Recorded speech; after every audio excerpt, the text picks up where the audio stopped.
Hello everybody, नमस्कार। Welcome to कक्षा दी class. और आज हम पढ़ने जा रहे हैं रचना के आधार पर वाक्य भेद अर्थात वाक्य के रूप। रचना के आधार पर या बनावट के आधार पर, बनावट कैसे बनाया जाता है उसी को रचना कहा जाता है, के आधार पर वाक्य के 3 भेद होते हैं। यानी रचना के आधार पर वाक्य 3 प्रकार के होते हैं। पहला वाक्य सरल वाक्य, जहां एक उद्देश्य तथा एक विधेय होता है। दूसरा संयुक्त वाक्य, जहां समुच्चय बोधक अव्यय, जिसे योजक भी कहा जाता है, का प्रयोग होता है। तीसरा मिश्र वाक्य, जहां पर संबंध बोधक अव्यय या संबोधन बोधक अव्यय, इनका प्रयोग किया जाता है। आगे देखेंगे कि ये 3 प्रकार के जो वाक्य हैं ये कैसे हैं। सबसे पहले देखेंगे सरल वाक्य। सरल वाक्य किन्हें कहा जाता है? जिन वाक्यों में एक ही उद्देश्य, इंग्लिश में हम उद्देश्य को कहते हैं सब्जेक्ट, और एक ही विधेय, इंग्लिश में कहा जाता है प्रेडिकेटर। यानी जिन वाक्य में एक ही उद्देश्य हो और एक ही विधेय हो, उन्हें हम सरल वाक्य कहते हैं। अब वाक्य में उद्देश्य कौन होता है? जिसके बारे में बात की जा रही है या जो क्रिया से जुड़ा होता है वह उद्देश्य कहलाता है। तो कुछ उदाहरण देखते हैं। वर्षा हो रही है, वर्षा यहाँ सब्जेक्ट है, उद्देश्य है, और हो रही है विधेय है। ठीक उसी तरह मोहन हमारा उद्देश्य है, पतंग उड़ा रहा है, ये हमारा विधेय है। वह फल के लिए बाजार गया, फलों के लिए बाजार गया, फलों यहाँ पर हमारा उद्देश्य है और बाजार गया पूरा वाक्य जो है ये विधेय है। चौथा, राम खाना खाकर सो गया है। यहाँ पर अगर हम देखते हैं तो एक ही हमें उद्देश्य दिखाई देता है और विधेय हमें कई तरह के शब्द दिखाई देते हैं। अब दूसरे वाक्य में हम कह सकते हैं कि जिन वाक्य में एक ही उद्देश्य या एक क्रिया होती है, एक ही क्रिया होती है, वे भी सरल वाक्य कहलाते हैं। जैसे हो रही है एक ही क्रिया है, उड़ रहा है एक ही क्रिया है, बाजार गया एक ही क्रिया है, सो गया एक ही क्रिया है। सरल वाक्य में सिर्फ एक ही क्रिया नहीं, साथ में क्रिया विशेषण भी हो सकता है। ये सारी चीजें जो है ये क्रिया विशेषण है। तो इस तरह के वाक्य जहां क्रिया विशेषण हो, विशेषण हो, लेकिन उद्देश्य के साथ एक ही क्रिया होगी, वे सरल वाक्य कहलाएंगे। इन वाक्य में किसी प्रकार का कोई अव्यय नहीं जुड़ता है। अब देखेंगे संयुक्त वाक्य। जिन वाक्यों में दो या दो से अधिक स्वतंत्र उपवाक्य होते हैं, स्वतंत्र उपवाक्य होते हैं, और ये उपवाक्य बहुत ही जरूरी है किसी समुच्चय बोधक अव्यय, जिन्हें योजक कहा जाता है। तो किसी समुच्चय बोधक अव्यय योजक से जुड़े होते हैं, उन्हें संयुक्त वाक्य कहते हैं। अब यही चीज उदाहरण में हम समझते हैं। माँ बाजार गई, ये हमारा पहला उपवाक्य है, ये हमारा पहला उपवाक्य है। कौन सा वाक्य है? उपवाक्य। यहां पर हमने देखा तो ये जो माँ बाजार गई, ये एक उपवाक्य हो गया। सब्जियां लेकर आई, ये एक उपवाक्य हो गया। अब समुच्चय बोधक अव्यय कहाँ है? और यहाँ जो और है ये समुच्चय बोधक अव्यय है और इसी को हम योजक कहते हैं। यानी और यहाँ योजक का, जोड़ने का, we can say Fevicol bond, जिसका जोड़ होता है उसका कार्य कर रहा है और पूरा मिलाकर दो उपवाक्य को एक संपूर्ण उपवाक्य बना दे रहा है। ऐसे वाक्य जो होते हैं संयुक्त वाक्य कहलाते हैं। संयुक्त जहां दो वाक्य हैं, इन वाक्यों को हम उपवाक्य कहते हैं। और सबसे जरूरी बात, संयुक्त वाक्य में ये दोनों उपवाक्य, कोई जितने भी दो उपवाक्य होते हैं ये अपने आप में स्वतंत्र वाक्य भी होते हैं। They are also independent sentence. Okay, ये खुद स्वतंत्र वाक्य भी होंगे। ओके, इंडिपेंडेंट सेंटेंस भी होंगे। तो ये स्वतंत्र वाक्य भी हो गए। अब ठीक नीचे भी देखें, आप चाय पिएंगे या कॉफी, अर्थात कॉफी पिएंगे, तो ये दोनों वाक्य भी अपने आप में स्वतंत्र वाक्य हैं और यहाँ या योजक का कार्य कर रहा है। ठीक उसी तरह राम बीमार है पूरा वाक्य है, इसलिए योजक समुच्चय बोधक है, और स्कूल नहीं आया दूसरा उपवाक्य है। पूरा मिलाकर एक वाक्य बन गया, राम बीमार है इसलिए स्कूल नहीं आया। विद्यार्थी परिश्रमी होते हैं तो अवश्य सफल होता है। तो यहाँ पर जो है ये योजक का कार्य कर रहा है, समुच्चय बोधक अव्यय बन गया है। उसी तरह सोमवार को हड़ताल है, अतः बाजार बंद है। तो ये प्रथम उपवाक्य और दूसरे जितने भी ये प्रथम उपवाक्य हैं और दूसरे उपवाक्य हैं, ये अपने आप में स्वतंत्र वाक्य हैं और इन्हें जिन शब्दों से जोड़ा गया है ये शब्द योजक कहलाते हैं, और इस योजक का जो व्याकरणिक परिचय है, नाम है, वो कहलाता है समुच्चय बोधक अव्यय। अब संयुक्त वाक्य की पहचान, कैसे पहचाना जाए कि ये संयुक्त वाक्य है। सबसे पहले दो उपवाक्यों के बीच समाधिकरण संबंध होता है। समाधिकरण, सेम अधिकार रखने वाले, यानी दोनों वाक्य के अपने खुद के अधिकार होते हैं और उनका एक संबंध बनता है। ये संबंध किनसे बनता है? योजक के आ जाने से ये संबंध बन जाता है। संयुक्त वाक्य में दूसरा, संयुक्त वाक्य में दो या अधिक मुख्य या स्वतंत्र उपवाक्य होते हैं। तो हमने जो स्वतंत्र उपवाक्य देखे, यहाँ पर जो स्वतंत्र उपवाक्य देखे, यही मुख्य वाक्य भी होते हैं, क्योंकि दोनों ही वाक्य जो है समान अधिकार रख रहे हैं, इसीलिए दोनों ही मुख्य उपवाक्य हो जाते हैं। उपवाक्य होते हुए भी उनमें पूर्ण अर्थ का बोध होता है। हमने कहा उपवाक्य पूरा वाक्य नहीं, लेकिन फिर भी क्या है, वो अपने आप में पूरा अर्थ दर्शाते हैं। अब जैसे हमने देखा था माँ बाजार गई, ये अपने आप में पूरा वाक्य है। देखा जाए तो ये एक पूरे वाक्य का आधा ही वाक्य हुआ, लेकिन आधा होते हुए भी इसका अपना खुद का अपना स्वतंत्र अस्तित्व है, अर्थात ये पूर्ण अर्थ का बोध करा रहा है। फिर देखेंगे मुख्य उपवाक्य अपने पूर्ण अर्थ की अभिव्यक्ति के लिए किसी दूसरे उपवाक्य पर आश्रित नहीं है, यानी इनमें से जितने भी उपवाक्य हैं, जितने भी उदाहरण हमने दिए हैं, इन सब में जो पहला उपवाक्य है और दूसरा उपवाक्य है अपने आप में स्वतंत्र है और ये एक दूसरे पर आश्रित नहीं है।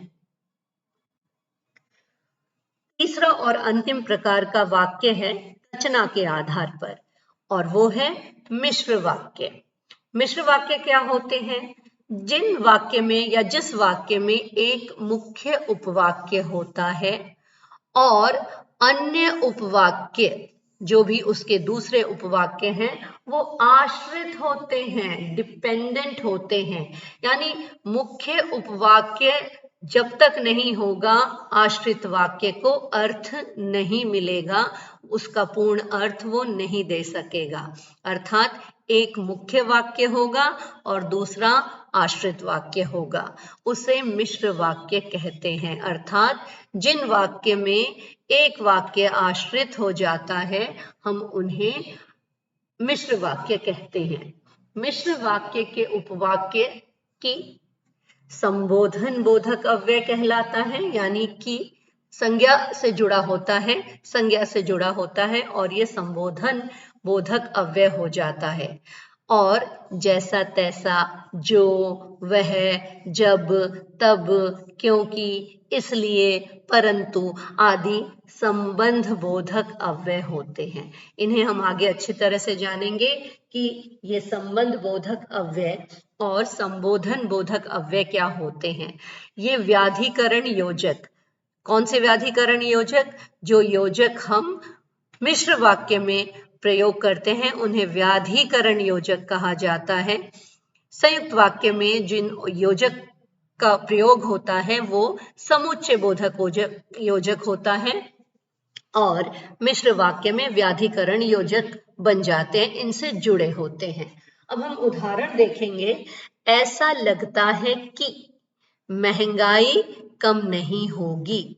अब इस वाक्य को ध्यान से देखते हैं। ऐसा लगता है कि, क्या मेरा वाक्य पूरा हुआ? ऐसा लगता है कि मैं क्या कहना चाहती हूं? अर्थ पूरा नहीं है।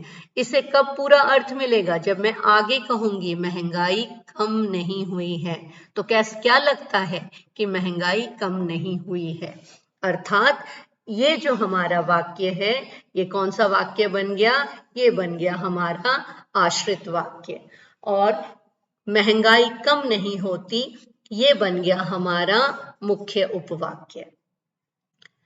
एक और चीज ध्यान में रखिएगा, किसी भी वाक्य में यदि आपको कहीं भी छोटी की नजर आ जाए, छोटी की, तो याद रखिए वो मिश्र वाक्य ही होगा।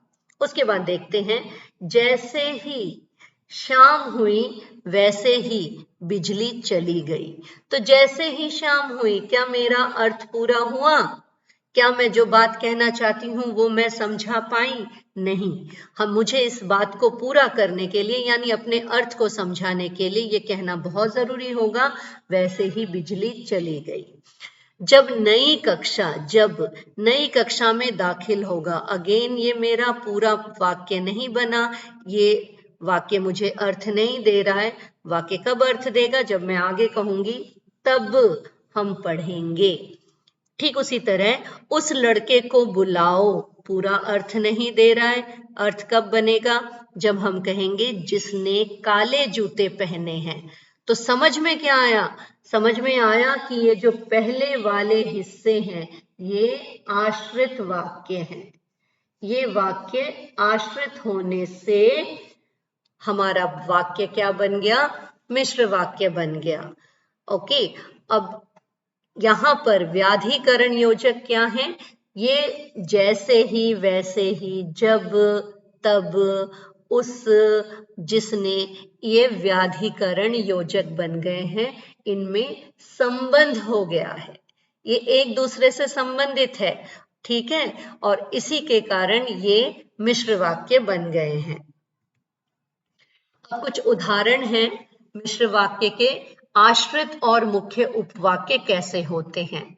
बिजली चली गई जैसे शाम हुई, योजक है। ओके, शाम हुई योजक है जैसे, और बिजली चली गई, वाक्य क्या बना? जैसे शाम हुई, कौमा, बिजली चली गई। ठीक उसी तरह जब नई कक्षा में दाखिल होगा तो हम पढ़ेंगे, जब और तो इनका अपना संबंध बन गया। ठीक उसी तरह राम आया तो, कब? जब राम आया तो श्याम चला गया। उस लड़के को बुलाओ जिसने काले जूते पहने हैं। जब आंधी आई तो धूल उड़ने लगी। तो आपने देखा कि मिश्र वाक्य में दो या दो से अधिक, एक्चुअली दो से सिर्फ दो या फिर यहाँ एक जो दिख रहा है, एक उपवाक्य जो दिख रहा है, एक योजक जो उपवाक्य को जोड़ रहे हैं, आश्रित बना रहे हैं, ये योजक कहलाते हैं, जिनकी वजह से आश्रित और मुख्य उपवाक्य बन जाते हैं। मिश्रित वाक्य में आश्रित उपवाक्यों के 3 प्रकार होते हैं। सबसे पहले संज्ञा उपवाक्य, यहां पर छोटी की होती है। संबोधन बोधक अव्यय होता है जहां छोटी की होती है। विशेषण उपवाक्य संबंध बोधक होता है। क्रिया विशेषण भी संबंध बोधक होता है। इन्हें आगे हम पढ़ेंगे। अब संज्ञा उपवाक्य, जो उपवाक्यों में संज्ञा का काम करते हैं वे संज्ञा उपवाक्य कहलाते हैं। संज्ञा उपवाक्य से पहले प्रायः की, जैसे मैंने कहा छोटा की का प्रयोग होता है और यही की संबोधन बोधक अव्यय भी कहलाते हैं। उदाहरण के लिए, मैं चाहता हूं कि, ये मेरा पूरा वाक्य नहीं बना, ये बन गया आश्रित वाक्य, ये बन गया है आश्रित वाक्य। क्या मैं चाहता हूं? मैं चाहता हूं कि तुम डॉक्टर बनो। ओके। राम को विश्वास है कि आश्रित वाक्य। श्याम होली पर जरूर जाएगा। ऐसा लगता है कि महंगाई कम नहीं होगी। गांधी जी कहते थे कि हिंसा नहीं करनी चाहिए। अब ये सारे क्या हैं? संज्ञा है। ओके, संज्ञा के होने से ये संज्ञा उपवाक्य बन गए और इनके लिए संज्ञा उपवाक्य वाले मिश्र वाक्य में की संबोधन बोधक अव्यय का प्रयोग होता है। उसके बाद हम देखेंगे विशेषण उपवाक्य। जो उपवाक्य मुख्य उपवाक्य में संज्ञा सर्वनाम पदबंध की विशेषता बताता है उन्हें विशेषण उपवाक्य कहते हैं। उदाहरण से समझेंगे। जिसने कार्य नहीं किया वह खड़ा हो जाए। अब देखिए, ये आश्रित वाक्य हो गया। पहले जितने भी वाक्य हैं ये सारे आश्रित उपवाक्य हैं और दूसरे जितने भी हैं ये मुख्य उपवाक्य हैं। ठीक है। जैसे दूसरा देखेंगे, जो आदमी पढ़ता है वह अध्यापक होता है। उन अंकल को बुलाओ जिनके हाथ में बैग है। वह साइकिल कहाँ है जिससे आप कल आए थे? जिसे आप ढूंढ रहे हैं वह तो चला गया। अब इन सभी मिश्र वाक्य में हमें सर्वनाम दिखेंगे। जिसने, वह, जो, वह, उन, जिनके, वह, जिससे, जिसे, वह, ये सारे जितने भी हैं ये विशेषण है। तो आप देखेंगे कि आश्रित और मुख्य वाक्य दोनों में ही विशेषण का प्रयोग हुआ है और ये विशेषण किनसे बने हैं? सर्वनाम पदबंध से बने हैं। ये सारे शब्द जो हैं, जिसने, वह, जो, वह, उन, जिनके, वह, जिसके, जिसे, वह, ये सारे सर्वनाम पदबंध हैं। लास्ट में देखेंगे क्रिया विशेषण उपवाक्य। जिन उपवाक्यों के द्वारा मुख्य उपवाक्य में क्रिया की विशेषता बताई जाती है। किसकी विशेषता बताई जाती है? क्रिया की विशेषता बताई जाती है, उन्हें क्रिया विशेषण उपवाक्य कहते हैं। क्रिया विशेषण उपवाक्य किसी काल यानी समय, स्थान, जगह, रीति, किसी तरीके से, परिणाम, किसी मेजरमेंट से, कार्य, करण आदि का द्योतन करते हैं यानी उन्हें समझाते हैं। इन उपवाक्यों में जहां, जैसा, जब, त्यों, ज्यों आदि समुच्चय बोधक अव्यय प्रयुक्त होते हैं। आपने देखा कि समुच्चय बोधक अव्यय संयुक्त वाक्य में भी है, लेकिन वहां वो योजक का कार्य कर रहे हैं, यहाँ ये योजक का कार्य नहीं कर रहे हैं। अब उदाहरण देखते हैं क्रिया विशेषण उपवाक्य की। किसमें? मिश्र वाक्य में। जब राम आया, वाक्य पूरा नहीं है, आश्रित हो गया है, तो बारिश हो रही थी। ये कालवाची है, समय के बारे में बता रहा है। जब और तो। जहां जहां, ये सारे क्रिया विशेषण हैं। प्रधानमंत्री गए, वहां उनका भव्य स्वागत हुआ, ये स्थान के बारे में बता रहे हैं। जहां तुम रहते हो वहीं मैं रहता हूं, रीति हो गया। अब जितने भी ये जब, जहां, जहां, जहां, वहीं, वहां, तो, ये सारे जो शब्द हैं ये क्रिया विशेषण यानी क्रिया की विशेषता बता रहे हैं, इसीलिए क्रिया विशेषण उपवाक्य हैं। लेकिन फाइनली है क्या, सारे मिश्रित वाक्य हैं, जिनमें पहला जो वाक्य है ये आश्रित हो गया है और दूसरा जो वाक्य है वो मुख्य वाक्य बन गया है। वाक्य परिवर्तन आपसे कभी कभी पूछा जा सकता है कि किसी एक प्रकार के वाक्य को दूसरे प्रकार के वाक्य में परिवर्तन को क्या कहा जाता है। आपको लिखना है, इसे वाक्य रूपांतर कहा जाता है। तो वाक्य परिवर्तन यानी इसी परिवर्तन को क्या कहेंगे, रूपांतर, यानी रूप में अंतर। तो वाक्य रूपांतर क्या है, किसी वाक्य को दूसरे प्रकार के वाक्य में परिवर्तित करने की प्रक्रिया, प्रोसेस, वाक्य परिवर्तन या वाक्य रूपांतर कहलाता है। अब यहाँ कुछ उदाहरण हैं, ये सारे उदाहरण आपको चैनल में मिल जाएंगे, जहां पर साधारण वाक्य से मिश्रित वाक्य बनाना, जैसे अच्छे लड़के मेहनती होते हैं, मिश्र वाक्य, जो लड़के मेहनती होते हैं वे अच्छे होते हैं। छतरी वाले आदमी को बुलाओ, उस आदमी को बुलाओ, उस आदमी को बुलाओ जिसके पास छतरी है।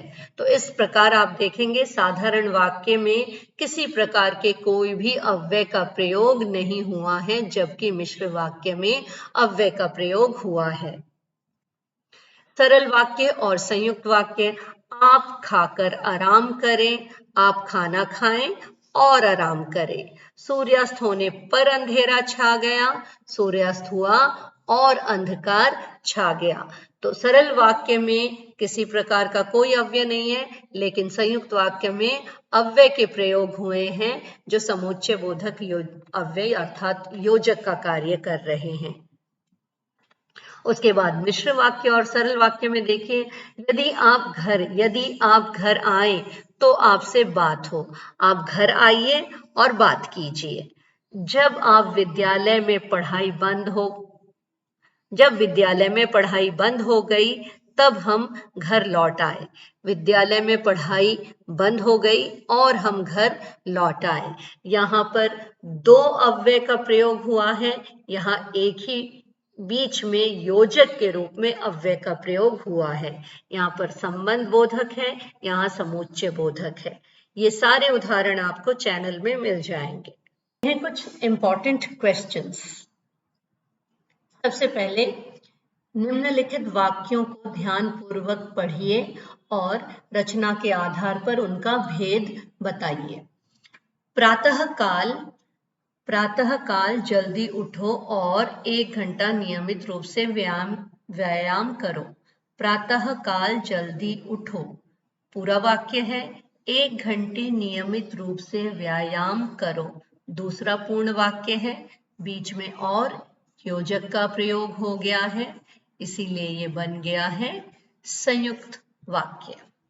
उसके बाद देखिए दूसरा, मरीज दवाई लेने के लिए अस्पताल गया, एक ही उद्देश्य और पूरा एक विधेय है, कोई भी अव्यय नहीं है, बन गया सरल वाक्य। अध्यापक आए और कक्षा में शोर बंद हो गया, दोनों उपवाक्य अपने आप में पूरे वाक्य हैं और से जुड़ा हुआ है और योजक है, बन गया संयुक्त वाक्य। परिश्रमी मजदूरों को सभी काम पर बुलाते हैं, कहीं पर भी कोई अव्यय नहीं है, सरल वाक्य, एक ही उद्देश्य परिश्रमी मजदूर और एक ही विधेय। लास्ट वाला देखते हैं, जो लोग धनवान होते हैं उन्हें गरीबों की मदद करनी चाहिए। उन्हें और जो, दो संबंध बोधक अव्यय बन गया, इसीलिए ये बन गया मिश्र वाक्य। अब देखते हैं कि वाक्यों को सरल वाक्य में कैसे बदला जाता है। सबसे पहले, मैंने एक लाल गुलाब देखा जो बहुत खुशबूदार था। तो इसे हमें बनाना है, एक हमें क्या करना है, सरल वाक्य में बदलना है, जो को निकालना है।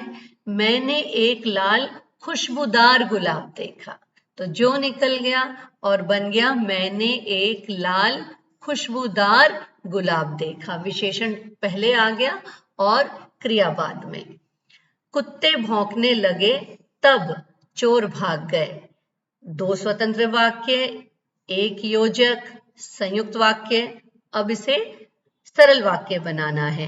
कुत्तों के भौंकने पर चोर भाग गए। ये पर जो है योजक नहीं है, ये पर है अधिकरण में पर। कारक का चिन्ह पर है और इसीलिए अव्यय ना होने के कारण ये बन गया है सरल वाक्य। यही वह छात्र है जिसने नाटक में अध्यापक की भूमि निभाई। यह वह छात्र है जिसने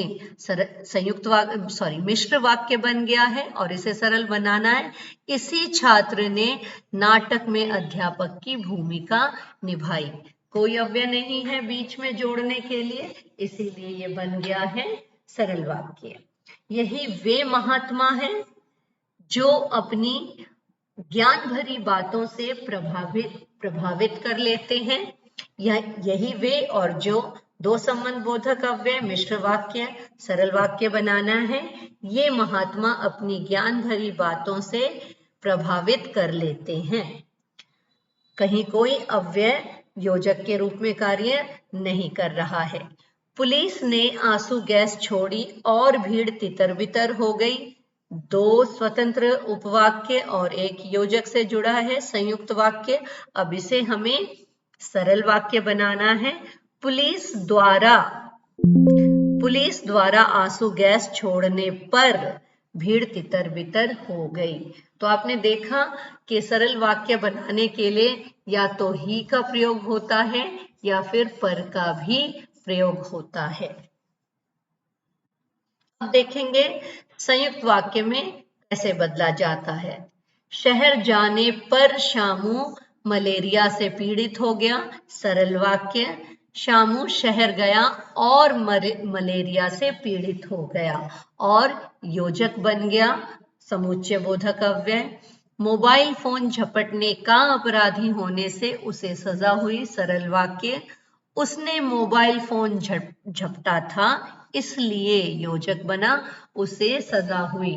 तो योजक के होने से संयुक्त वाक्य बन गया।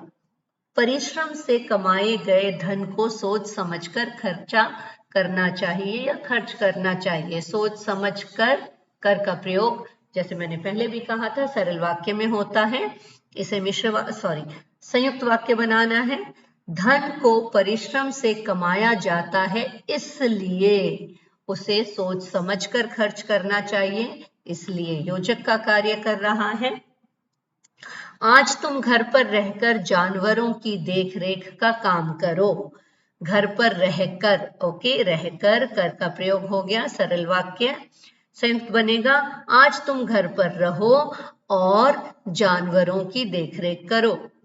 और योजक मुर्गे की कुकड़ू सुनते ही जैसे मैंने कहा ही आ गया सरल वाक्य। महात्मा जी नदी की ओर चले गए। महात्मा जी ने मुर्गे की कुकड़ू सुना और नदी की ओर चले गए।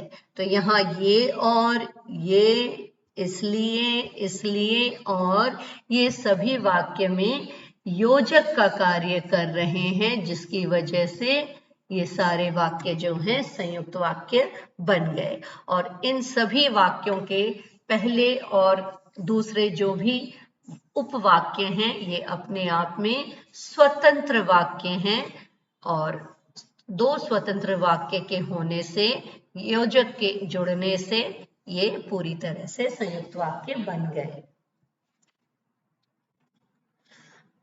अब देखेंगे मिश्र वाक्य में कैसे बदला जाता है। मेरे घर पहुंचते ही आंधी आ गई। सरल वाक्य जैसे ही मैं घर पहुंचा वैसे ही आंधी आ गई। दो संबंध बोधक अव्यय और दो संबंध बोधक अव्यय के होने से पहला वाक्य आश्रित वाक्य बन गया, जिसकी वजह से ये बन गया मिश्र वाक्य। पुस्तकें खरीदने के लिए वह बाजार गया, के लिए वह बाजार गई।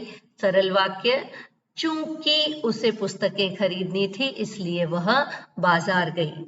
चूंकि का प्रयोग क्योंकि के स्थान पर होता है। We can not start a sentence with because, ठीक है। इसी प्रकार हम क्योंकि से आरंभ नहीं करते, क्योंकि के स्थान पर चूंकि शब्द का प्रयोग होता है। तो चूंकि उसे पुस्तकें खरीदनी थी, आश्रित वाक्य, इसलिए वह बाजार गई।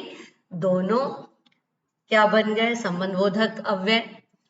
ठीक उसी तरह दुकान पर सजी मिठाइयां देख कर सरल वाक्य, बच्चे के मुंह में पानी आ गया। जैसे ही बच्चे ने दुकान पर सजी मिठाइयां देखी वैसे ही उसके मुंह में पानी आ गया। तो जैसे ही वैसे ही संबंधबोधक अव्यय, मिश्र वाक्य।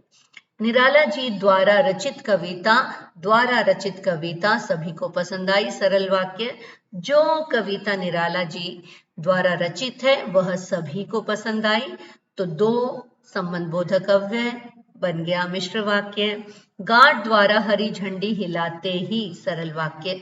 गाड़ी चल पड़ी, ज्यों ही गार्ड ने हरी झंडी हिलाई त्यों ही गाड़ी चल पड़ी। तो ज्यों ही त्यों ही संबंधबोधक अव्यय, बन गया मिश्र वाक्य। अब इन संबंधबोधक अव्यय के होने से ये जितने भी प्रथम उपवाक्य हैं, ये सारे उपवाक्य कौन से वाक्य बन गए हैं, ये बन गए हैं आश्रित वाक्य। ये सारे आश्रित वाक्य बन गए हैं, जिसकी वजह से ये वाक्य पूरे मिश्र वाक्य हो गए हैं।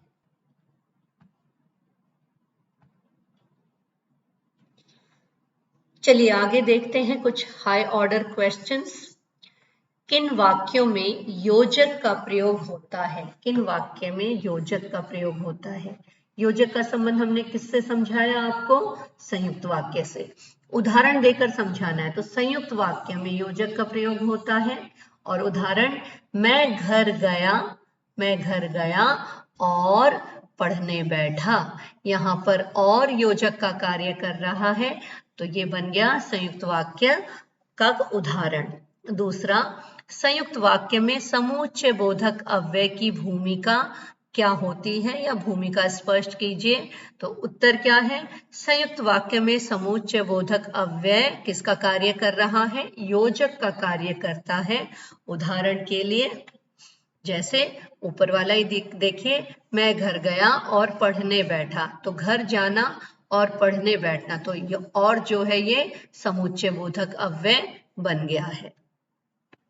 उसके बाद संयुक्त वाक्य में अथवा या का प्रयोग कब किया जाता है। संयुक्त वाक्य में अथवा या का प्रयोग विकल्प, ऑप्शन या संभावना, पॉसिबिलिटीज के लिए किया जाता है।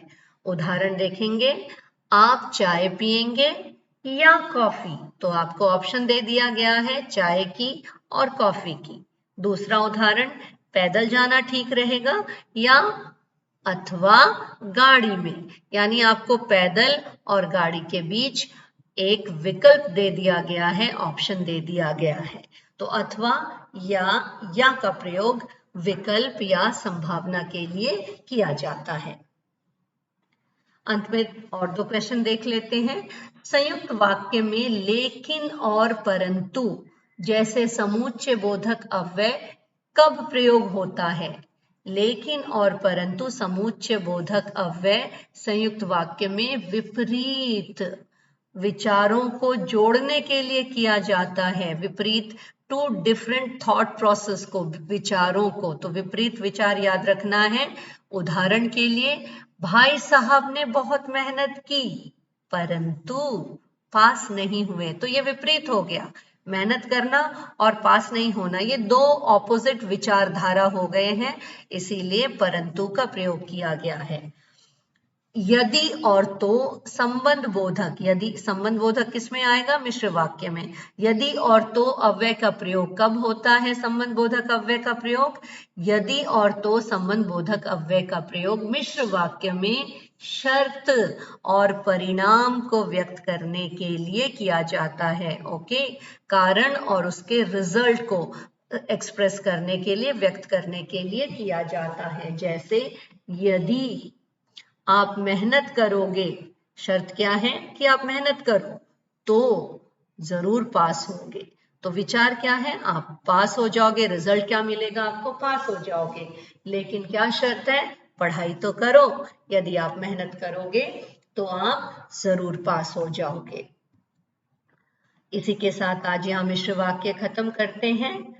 अगर वीडियो समझ में आया तो जरूर इसे लाइक, शेयर, सब्सक्राइब जरूर कीजिएगा। धन्यवाद। सी यू ऑल, बाय बाय।